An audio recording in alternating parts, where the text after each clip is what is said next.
नमस्कार, मैं हूं डॉक्टर दीपा और आप देख रहे हैं जिज्ञासा एक पहल।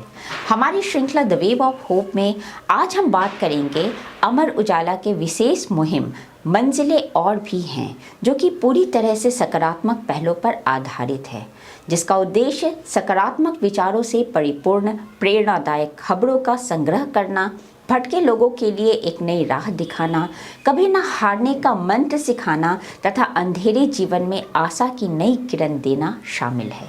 इस मुहिम को शुरू करने का विचार लोगों तथा छात्र छात्राओं को समाज में असफल होने के भय को दूर करने के उद्देश्य से किया गया था। इस अखबार ने रोशनी की दिशा में लोगों को प्रेरित करने के उद्देश्य के तहत इस पॉजिटिव न्यूज़ को एक विशेष पृष्ठ पर प्रकाशित करना शुरू किया। इस कॉलम की शुरुआत श्रीमान यशवंत व्यास जी द्वारा की गई थी, जो कि वर्तमान में अमर उजाला समूह के संपादकीय सलाहकार तथा अंतरा इन्फो मीडिया के संस्थापक हैं। उन्होंने आहा जिंदगी से पॉजिटिव न्यूज़ का एक नया दौर शुरू किया, जिसमें जीवन से जुड़े सकारात्मक पहलुओं को दर्शाया जाता है। उनका मानना है कि समाज में हर व्यक्ति का योगदान आवश्यक है और हर किसी को सोचना होगा कि वह बेईमान होने से कैसे बचे। इन्हीं खास सकारात्मक बिंदुओं पर हमने उनसे चर्चा की। सुनिए इस बारे में क्या है उनका कहना, उनकी नज़र में सकारात्मक खबरों की क्या है प्रासंगिकता। देखिए, हम रोज़ाना जो खबरें पढ़ते हैं, अमूमन उन खबरों में क्राइम या पॉलिटिक्स की कड़वाहट इतनी ज़्यादा होती है कि हम कई बार ऐसा लगता है सिनिसिज्म आ गया है ना। आपके और मेरे मन में, सभी के मन में ऐसा लगता है कि अरे ये दुनिया बड़ी ख़राब है। आधे से ज़्यादा लोगों को ये लगने लगता है कि हर चीज़, जैसे सड़क पे निकले तो लड़ाई हो जाएगी, पड़ोस में गए तो किसी का कुछ हो जाएगा, प्लेटफॉर्म पे गए तो जेब कट जाएगी। नहीं, ज़िंदगी में बुराई के अलावा कुछ है ही नहीं, जबकि असल में ऐसा नहीं है। अगर कुछ अच्छे लोग न हों तो ये दुनिया इस तरह से बची न रहे। आप और हम भी बात नहीं करते वैसे। बस इतना सा क्या होता है, जो रोशनी है वो किस पे है, फोकस किस पे है, दैट इज़ मोर इम्पॉर्टेंट। तो हमने सोचा कि जब इतना ज़्यादा शोर हो तो कुछ पॉजिटिव पढ़ने के लिए अगर मिल जाएगा तो शायद आदमी उनसे कुछ सोचे। मेरा बैकग्राउंड जो रहा है वो शुरू से इसी तरह का रहा है कि पॉजिटिव चीज़ों को मैं उस तरीके से लाने की कोशिश करता हूँ जिससे कि आम आदमी की ज़िंदगी में कुछ बदलने की इच्छा पैदा हो। बेसिकली आहा ज़िंदगी, कभी आपने नाम सुना हो मैगज़ीन का, तो 2005 में मैंने उसको शुरू किया था, कंसीव भी मैंने किया था। नाम ही उसका आहा ज़िंदगी था, है ना। तो उसके पीछे उद्देश्य ये था कि जो कुछ पॉजिटिव है ज़िंदगी में वो उसमें सबसे पहले आना चाहिए। यानी बिरजू महाराज का इंटरव्यू है तो आप सब जानते हैं कि वो कथक करते थे, लेकिन क्या आपको पता है कि वो बहुत अच्छे कार मैकेनिक भी थे। तो मैंने कहा उनका ये पहलू सामने आना चाहिए। ज़िंदगी बहुत सारे रंग होते हैं और बहुत खूबसूरत चीज़ें होती है। यानी आपको अन्ना हज़ारे तब हमने लिए थे, तब उन्होंने कहा करप्शन की खबरें बहुत आती है, ये करप्ट हो रहा है, वो करप्ट हो रहा है। तब अन्ना हज़ारे ने, ये आंदोलन शुरू नहीं हुआ था केजरीवाल जी वाला, ये तो बहुत बात की चीज़ है। तब तो हमने एक ईमानदारी पे इशू निकाला, मैंने उस वक्त प्लान किया। तो शीर्षक हमने ये जो रखा था वो मैंने ये सोच के नहीं रखा कि ईमानदार कैसे बने, हमने लिखा बेईमान होने से कैसे बचें। ज़्यादा इम्पोर्टेंट ये है क्योंकि ये दुनिया है, हर जगह तो आप कहते हैं यहाँ रिश्वत देना पड़ रही है, ये आदमी वैसा मिला, नहीं तो हमारा काम ही नहीं होगा, गाड़ी में जाना है तो आपको टिकट बनवाना है तो भी कहीं पे कुछ पैसा देना पड़ रहा है। तो हम बेईमान होने से बचें कैसे, दैट इज़ मोर इम्पॉर्टेंट। तो अन्ना ने उस वक्त बहुत अच्छी बात कही थी हमारे इंटरव्यू में। वो बोले कि ये बीवियाँ बचा सकती हैं। एक सेल्स ऑफिसर या सेल्स कहें क्या, उस वक्त सेल टैक्स होता था, सेल टैक्स ऑफिसर, तो जीएसटी बाद में आया। तो सेल टैक्स ऑफिसर की वाइफ अगर जाती है और वो किसी साड़ी की दुकान में जाके बहुत सारा कुछ ख़रीदती हैं, कई साड़ियाँ पसंद कर लेती हैं, चपरासी आके गाड़ी में रखवा देता है और उसके बाद में वो कहती हैं बिल, तो बोले नहीं हम भेज देंगे घर पे, साहब से आ जाएगा। तो वो ये क्यों नहीं पूछती कि वो साहब कहाँ से पैसा देंगे, और वो 6-7 जो साड़ियाँ उसने ख़रीदी हैं क्या उन्हें पता है कि वो उनके बजट में आती है कि नहीं आती। क्योंकि वही एकमात्र प्राणी हैं जो कि ये जान सकती हैं कि अपनी कुल तनख्वाह कितनी है। तो तनख्वाह जितनी है उससे ज़्यादा की चीज़ें अगर घर में आ रही हैं और उसको आने से वो इनकार कर दे तो वो करप्ट हो ही नहीं सकता। तो करप्शन, और क्योंकि अमूमन लोग क्या करते हैं कि करप्शन करने के साथ ये बोलते हैं क्या करें, दुनिया ऐसी है। दूसरी लाइन ये होती है उनकी कि यार बीवी बच्चों के लिए कर रहे हैं। पत्नी या बच्चे अगर कुछ कहते हैं तो कहते हैं तुम्हारे लिए तो कर रहा हूँ मैं, ये नहीं, वो एक जस्टिफिकेशन होता है। तो ऐसी दुनिया को निगेट करने के लिए आप अच्छाइयों के बिना जिंदा नहीं रह सकते। कुछ चीज़ें ऐसी चाहिए होती हैं जो आपकी ज़िंदगी के करुण पक्ष को बताएं, उस बूंद को बताएं जिस पे इंद्रधनुष गिरता है। इंद्रधनुष नहीं गिरता, रोशनी की एक किरण गिरती है, वो 7 रंगों में बदल जाती है। तो आपको ओस की वो बूंद देखने की ताकत आदमी में है, लेकिन वो जगानी चाहिए। तो उस कंसेप्चुअली वो चीज़ सोचते हैं। तो कई लोग अभी देखिए फैशन की तरह भी करते हैं पॉजिटिव न्यूज़, कि हम तो भाई सबसे ज़्यादा पॉजिटिव करते हैं, वो चीज़ नहीं है। तो इस आधार पे हमने ये इस तरह के कैरेक्टर्स चुनना चाहे कि वो लोगों ने अच्छे काम किए हैं तो जीवन अच्छा भी है, सुंदर भी है, नई चीज़ें होती रहती हैं। अगर उनकी मिसालें सामने आती हैं तो आदमी को कहीं ना कहीं की इंस्पिरेशन मिलती है।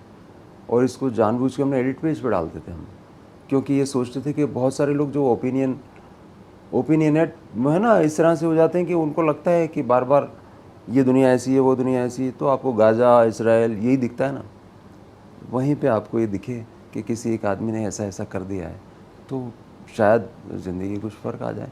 यही एक इरादा रहता था, इस वजह से ये शुरू किया था। इस तरह कॉलम हम करते रहते हैं, उसके पीछे इरादा ही होता है। सर, इस मुहिम के तहत किस प्रकार की खबरें अमूमन आप लोग प्रकाशित करते हैं, और कोई ऐसा खबर जिसका बहुत ज़्यादा प्रभाव रहा हो या जिसके लिए बहुत प्रशंसा मिली हो? देखिए अभी अखबार का समय वो समय नहीं है पहले जैसा, क्योंकि अब क्लोजेट में नहीं है। पहले ये होता था कि एक अखबार आपके घर आता था, इसके अलावा आपके पास मीडियम बहुत कम थे, तो आपको पाठकों का रिएक्शन भी उस तरीके से मिलता था। यानी आपको वो चिट्ठी लिखते थे या बात करते थे।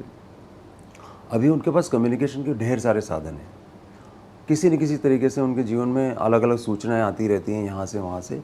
लेकिन फिर भी हम अखबार में जो छापते हैं उसको, कई लोग ऐसे हैं हमारे पास, कई उदाहरण है उसके, कि वो लोग उसको काट के रखते हैं। ये कंपाइल करके इस किताब की तरह बनाने का कारण भी वही है कि कुछ रीडर्स ने कहा कि सर हमें एक जगह कहाँ पढ़ने को मिल सकती हैं ये, तो हमने फिर उन कहानियों को इस तरह से लिया। तो बहुत रिएक्शन आती थी, और एक इन पर्टिकुलर किसी एक पे नहीं, कभी किसी को कोई अच्छी लगी, किसी ने चिट्ठी लिख दी, कई लोग मन में अच्छी लगती है।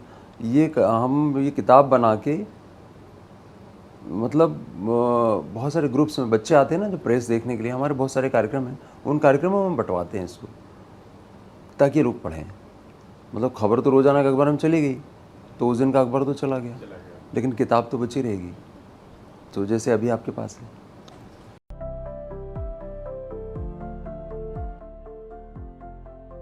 एक बहुत मशहूर कहावत है कि अंधेरा और कुछ नहीं, प्रकाश की अनुपस्थिति मात्र है।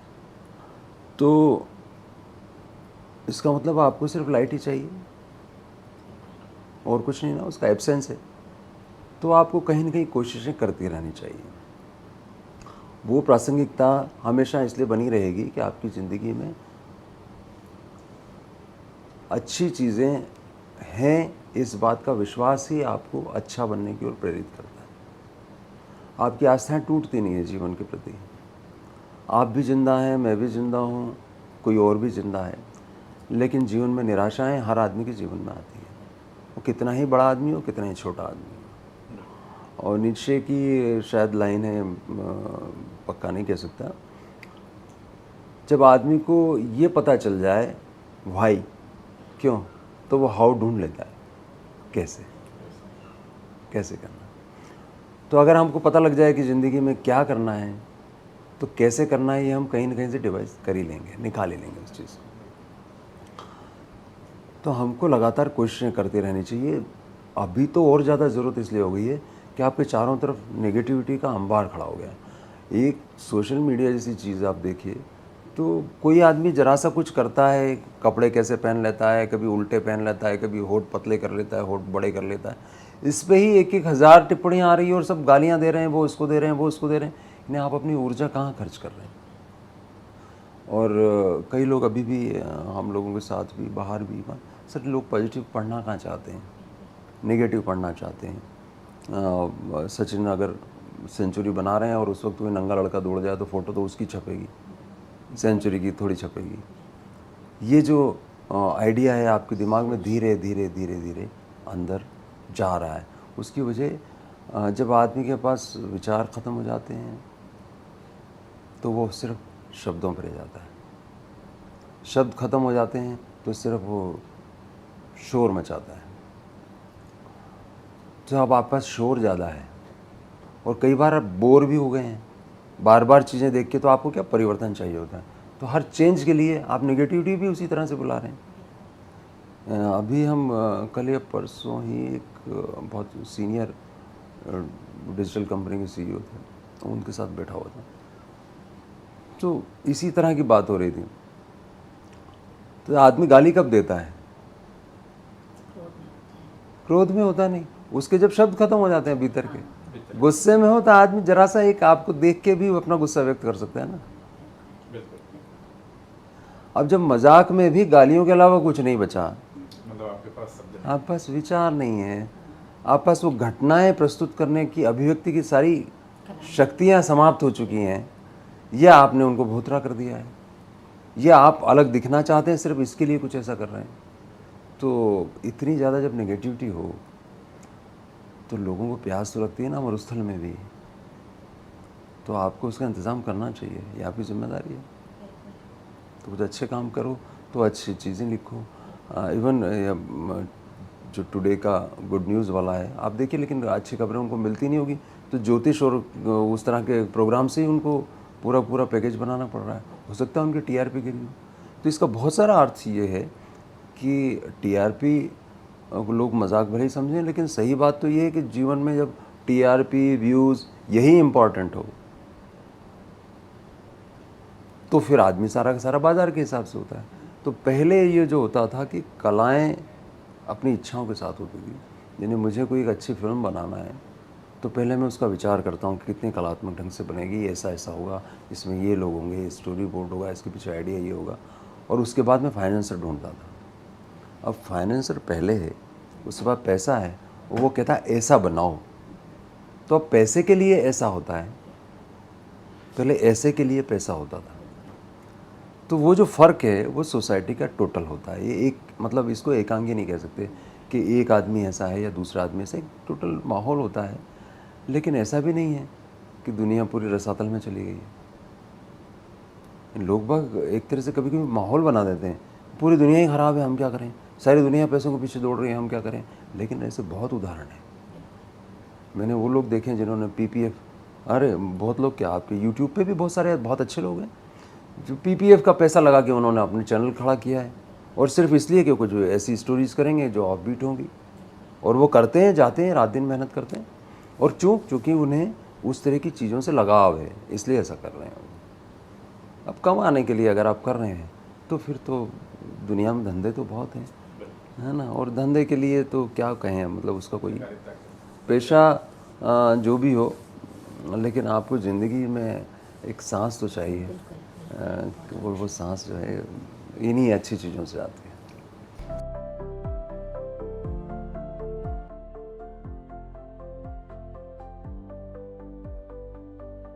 एक्चुअली हमारे यहाँ क्या था, देखिए कल्चर का फ़र्क होता है। एक तो टोटल ईस्ट में बेसिकली नैतिकता, मॉरलिटी हम लोगों में कल्चर का हिस्सा है, बहुत बड़ा पार्ट है। नहीं चलेगा, है ना। मॉरलिटी जो है वो हम लोग ये मान के चलते हैं कि आदमी को नैतिक होना चाहिए, ये हमारे कल्चर का हिस्सा है। ख़ास तौर से हम सांस्कृतिक तौर पे देखें तो बुद्धा की और जैन कथाएं, और जो वहाँ वाले लोग सुनने के लिए अभी बड़े उत्सुक रहते हैं, उस करुणा को जानने के उत्सुक रहते हैं, वो सब हमारे यहाँ पे कोडेड है लाइफ में। तो हम लोगों ने क्या किया, धीरे धीरे फॉर ग्रांटेड लेना शुरू कर दिया। है तो सही, तो ठीक है, हमारे लिए वो जन सामान्य बात हो गई। उन लोगों ने उसको चीन के व्यवस्थित ढंग से एक्सेप्ट करने की कोशिश की है। दूसरा, आधुनिकता के साथ जो आधुनिक माध्यम है उनमें उन लोगों की अपने भी डिप्रेशन की परेशानी, आप देखिए सेल्फ हेल्प की किताबें वहीं से आई हैं। हमारे यहाँ सेल्फ हेल्प की किताबें नहीं होती थी। अच्छा वक्ता कैसे बने, अच्छे दोस्त कैसे बनाएं, घर का बिस्तर ठीक कैसे करें, पैसे कैसे कमाएं, आत्मा की खोज क्या, इस तरह के सवाल जो है ना, इस तरह की अपनी किताबें नहीं बनती थी। डेल कार्नेगी और स्वेट मार्टन वहीं से हमने आयात किए हैं, क्योंकि जो आधुनिक सभ्यता है, समाज है, उसकी जीवन शैली है, जब हम वहाँ से लेंगे तो उसके दुख, उसकी परेशानियाँ, उसकी निराशाएं, वो दूर करने के तरीके भी वहीं से आएंगे। वरना दर्शन में तो कोई समस्या नहीं थी। यानी हम लोग जब डेविड हेनरी थोरो का वाल्डेन पढ़ते हैं तो हमको अटपटा नहीं लगता था, क्योंकि तब तो हमारे शास्त्रों के साथ वो मेल खाता है। क्योंकि थोरो क्या कहते हैं, थोरो कहते थे कि भैया आप एक बार प्रकृति के पास रह के तो देखो, उन्हीं की चीज़ों से सब चीज़ें बनाओ, वहीं खाओ, तो आप आराम से रह सकते हो। जंगल में गए वो, वाल्डेन नाम के एक सरोवर के किनारे उन्होंने अपनी एक झोपड़ी बनाई, वहीं लकड़ी से उन्होंने बाल्टी बनाई, वहीं पे उन्हीं के खाने पीने से, और वो एक प्रयोग उन्होंने किया कि क्या हम ऐसा नहीं कर सकते, कर सकते हैं। तो वो जिस चीज़ की खोज कर रहे थे, हम लोग तो ये मान के चल रहे हैं कि हमारे यहाँ तो अतीत में इतना कुछ हुआ है, तो जब भी कुछ होता है ना, हम लोग पुराना एक उदाहरण निकाल के खड़े हो जाते हैं। ऋषि मुनियों ने ये कहा है, पहले तो ये होता रहा है, हमारे यहाँ तो ये वैसे ही होता है। उन लोगों ने उसको व्यवस्थित मैनुअल बना के आपके सामने पेश किया है। जीवन शैली तो अब आई है आपकी ऐसी, तो आपको उसमें लगता है कि ऐसा काम हो रहा है, तो उनके लिए वो काम है, आपके लिए तो इनहेरेंट था। आपकी शुरू का जर्नलिज्म देखिए ना, महात्मा गांधी का हरिजन जो था वो क्या नेगेटिव थोड़ी होता था। सब अखबारों में पत्रिकाएं, कल्याण जैसी पत्रिका भले धार्मिक पत्रिका थी, लेकिन उसमें बोध कथाएं छपती थी बीच में जा के। तो नैतिकता एक तरह से सोसाइटी में एम्बेडेड जब होती है तो फिर आपको पता नहीं, खलील जिब्रान को लोग वहाँ क्यों पढ़ते होंगे, इसीलिए पढ़ते होंगे। तो जीवन तो है, लेकिन आधुनिक मीडिया में वहाँ पे बहुत काम हुआ है, जाहिर है वो उस टेक्नोलॉजी में आ गए हैं, चीज़ों में आ गए हैं, कुछ तो उन्हीं के आविष्कार हैं, तो ये होगा, ऐसी कोई बात नहीं है। दूसरे अपने यहाँ पे संसाधन, इच्छाएं, ज़रूरतें, समाज के पूरा संरचना, ये सब का बहुत अंतर है। तो अभी आप देखेंगे कि ये जो किताबें अंग्रेज़ी में पहले आती हैं, आपका दिमाग सुधारने वाली है ना, आपका दिल सुधारने वाली, आपकी इच्छाओं को समझने के लिए देने वाली, वो अंग्रेज़ी में आती है। फिर उसका एक हिंदी अनुवाद आता है और फिर आप उसको पढ़ते हैं और फिर खोजते हैं कि वो रहस्य क्या था। तो ये कोई ऐसी बात नहीं है, वहाँ पे होगा काम, उन्हें करना चाहिए। कुछ चीज़ों में वो आगे हैं, इसमें तो इनकार नहीं करना चाहिए। ख़ासतौर से आधुनिक विज्ञान में उन लोगों ने अपने तरीके से जो काम किया है, तो ऐसा ही समाज विज्ञान के साथ है, तो वो समाज की संरचना है, वैसे देखना चाहिए।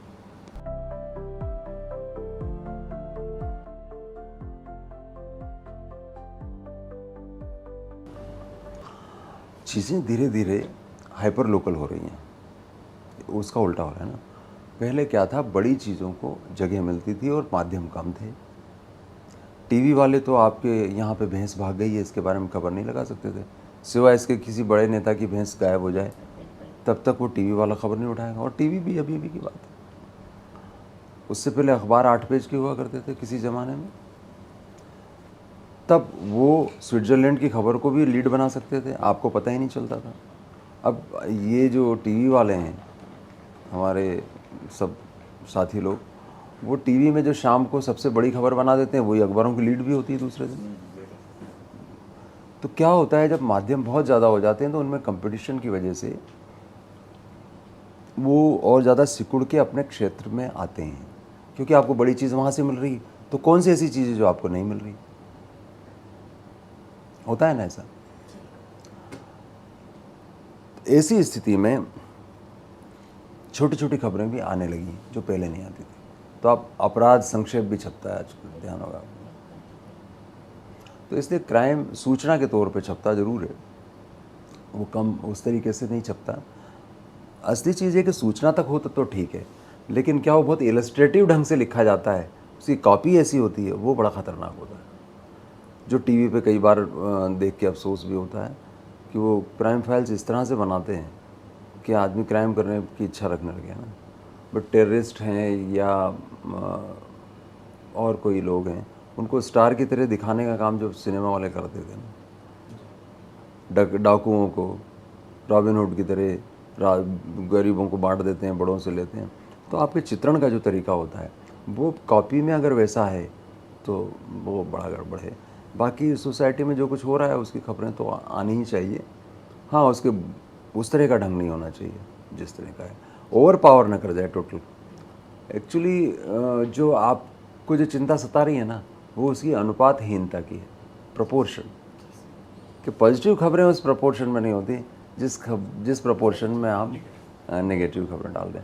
तो ये वही समस्या है जो मौजूदा कम्युनिकेशन और मीडिया इंडस्ट्री की है।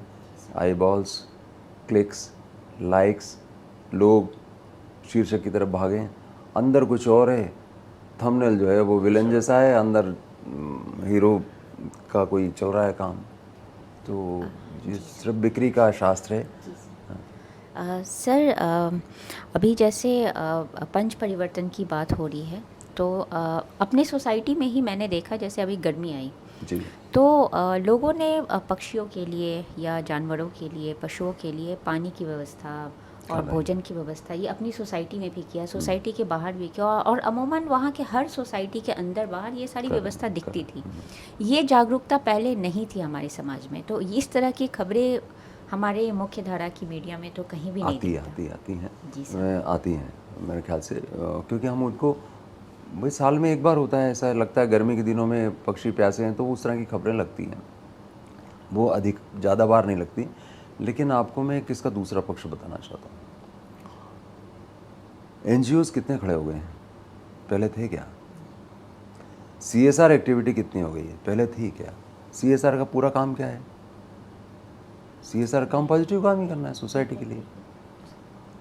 सरकारों ने क्रमशः ये कोशिश की है कि जितनी भी इंडस्ट्री हैं वो अगर इतना कमाती हैं तो इतना प्रतिशत वो CSR को दें, शिक्षा के लिए, स्वास्थ्य के लिए, समाज के लिए, जो भी उनको अलग अलग हिस्से। अब वो सब किया जाता है, लेकिन अफसोस ये होगा आपको जान के कि कुछ इलाके ऐसे हैं जहाँ पे कुल सैलून बाल काटने के जितने हैं उससे ज़्यादा NGO होंगे और उन्होंने न जाने कितनी ग्रांट ली होगी, पर वहाँ पे अभी भी दुनिया बदली नहीं है। तो क्या होता है, एक होता है पॉजिटिव होना और एक होता है पॉजिटिव दिखना। पॉजिटिव दिखने का एक व्यवसाय है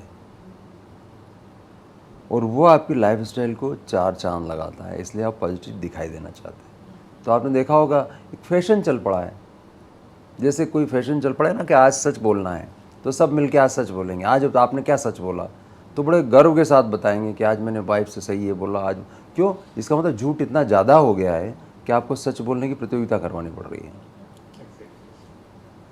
the same thing is there. तो ये जो आप कह रहे हैं ना, ये छोटी छोटी चीज़ें जो होती रहती हैं, इनमें बहुत सारे और दूसरे कारण भी होते हैं।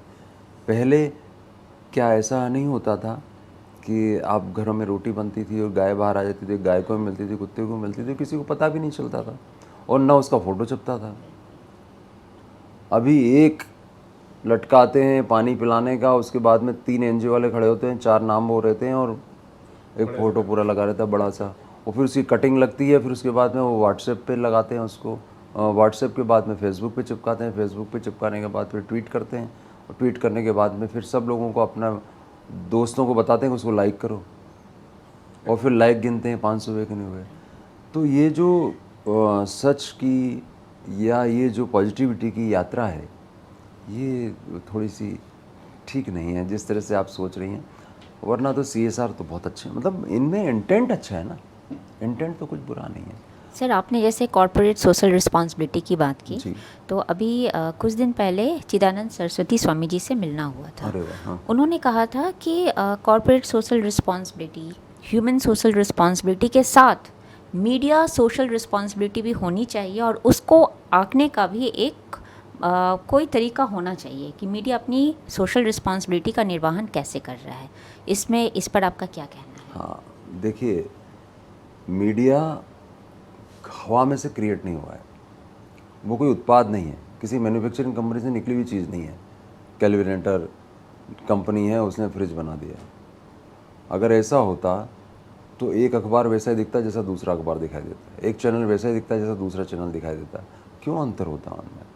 ये समाज के भीतर से ही संवाद की जो एक प्रक्रिया है उसमें से निकला हुआ एक माध्यम मात्र है।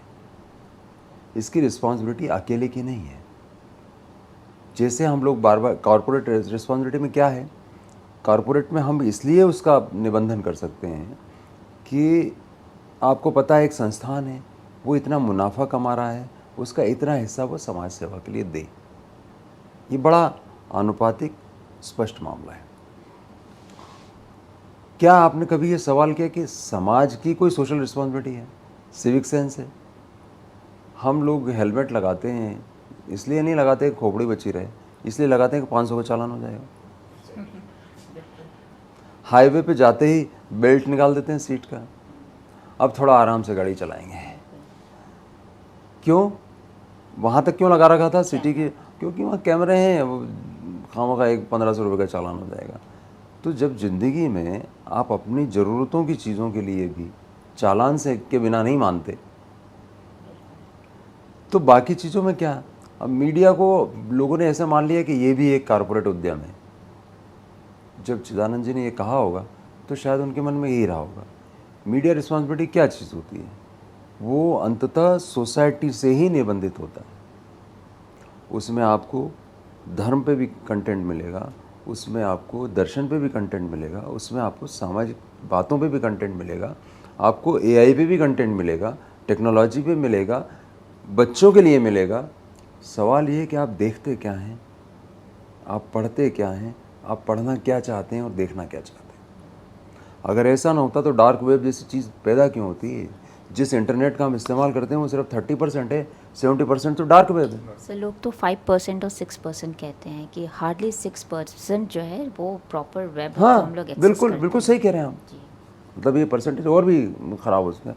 तो डार्क वेब क्यों जाते हैं? वीपीएन क्यों पैदा होते हैं? सोसाइटी का पहले ना खुद हम लोग सिविक सेंस में देखें, कहीं लिखा हो कि यहाँ पेशाब करना मना है तो आदमी सबसे पहले वहीं जा रहा है, या पहले वहाँ लिखना पड़ रहा है। इसका मतलब क्या है? आदमी को जो मना कर रहे हैं वो कर रहा है। अब आप मीडिया सोशल रिस्पॉन्सिबिलिटी की जो बात करते हैं, इसका कोई मीटर होना चाहिए। मीटर कौन बनाएगा? मीटर कौन बनाएगा? 4 लोग, 10 लोग, कोर्ट, 5 लोगों की कमेटी, कौन तय करेगा? और उनकी रिस्पॉन्सिबिलिटी कौन तय करेगा?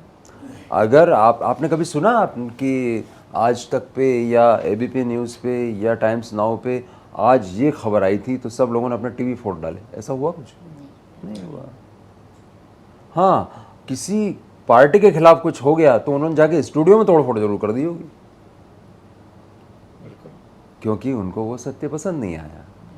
इसलिए नहीं कि सोसाइटी के लिए ठीक है कि नहीं, इसलिए उनके लिए ठीक नहीं है। तो ये जो ठीक है या नहीं है, इसका विवेचन बड़ा ख़तरनाक सब्जेक्ट। लोग पहले कहते थे फिल्म वाले क्यों नहीं सोशल रिस्पॉन्सिबिलिटी बनाते। पहले मदर इंडिया बनती थी, पैगाम बनती थी, नया दौर बनती थी, क्योंकि उस वक्त लोग वो देखना चाहते थे।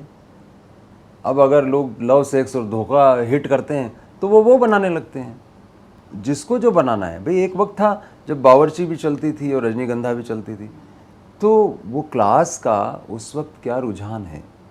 अमूमन जो लोकप्रिय कलाएं हैं, उन या पॉपुलर जितना भी मीडिया होता है, उसका ही बेसिक सिद्धांत है कि वो कितने लोगों तक पहुंच के और अपने आप को सक्षम बना सकता है। तो उसका संगीत, उसका गीत, उस सब पे वो काम पॉपुलर होने के साथ ही करता है। वो आम आदमी मैक्सिमम लोगों तक पहुंचने की कोशिश करता है, ये उसकी पॉपुलरिटी। अगर उसे लगता है कि आम आदमी की सेंसिटिविटी इस चीज़ के खिलाफ है तो वो डालना बंद कर देता है।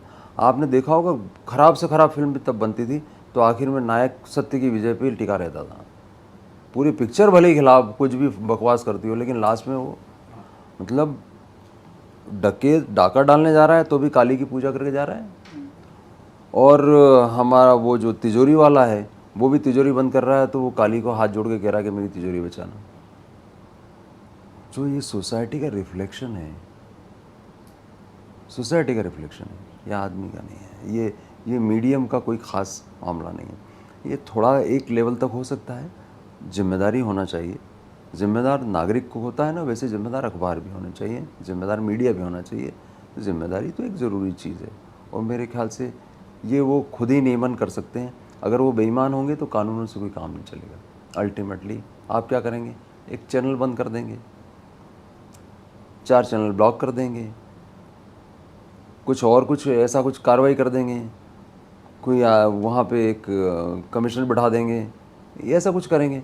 लेकिन ये हमेशा अंतिम हल नहीं होता है इन चीज़ों का। ये चीज़ें सोसाइटी ही तय करती है। सर, हमारे यूथ के लिए या बडिंग जर्नलिस्ट के लिए आप क्या संदेश देना चाहेंगे? उसमें बहुत अच्छा काम करें, बहुत एनर्जी के साथ काम करें, वो करते भी हैं।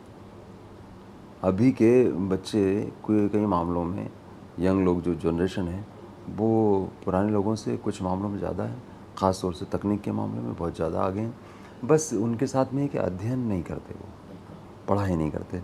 ये एक बड़ी साधारण सी बात है कि दुनिया भर में मोटर पंप का आविष्कार हो चुका है और आप हैंड पंप पे लगे हुए हैं आविष्कार करने में, तो उसका कोई ख़ास अर्थ नहीं है।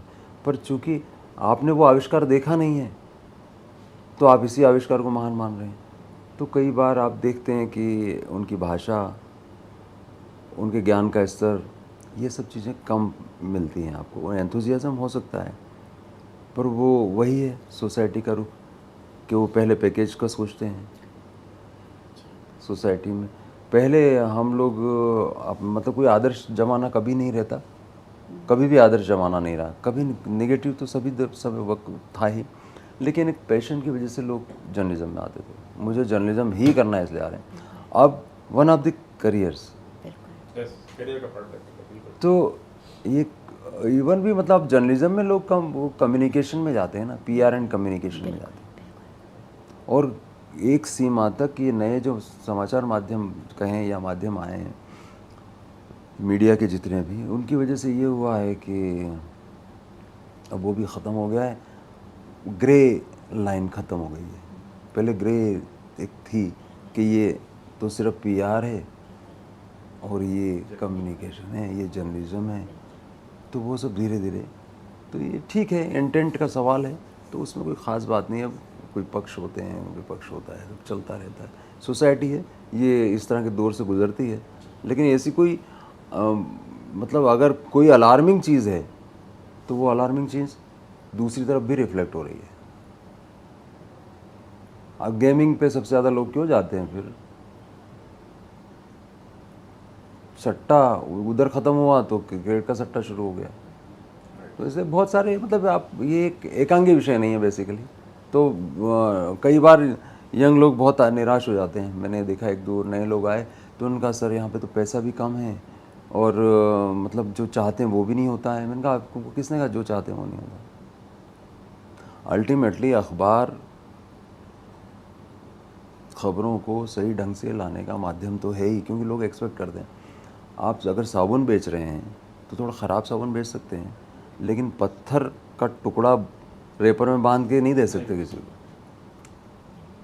तो एक सीमा तक तो आपके लिए उसमें जगह वो है जो आप करना चाहते हैं, and you should do it. तो उसके लिए बनाए रखें, वो हौसला बनाए रखना चाहिए, ऊर्जा बनाए रखना चाहिए। बहुत बहुत धन्यवाद सर आपका, अपना शुक्रिया। कीमती समय देने के लिए बहुत बहुत धन्यवाद। शुक्रिया। अपनी श्रृंखला को आगे बढ़ाते हुए अगले एपिसोड में इन्हीं सकारात्मक पहलुओं पर बात करेंगे एक और जाने माने शख्सियत के साथ। अभी के लिए बस इतना ही, हमें दीजिए इजाज़त। नमस्कार, जय हिंद, जय भारत।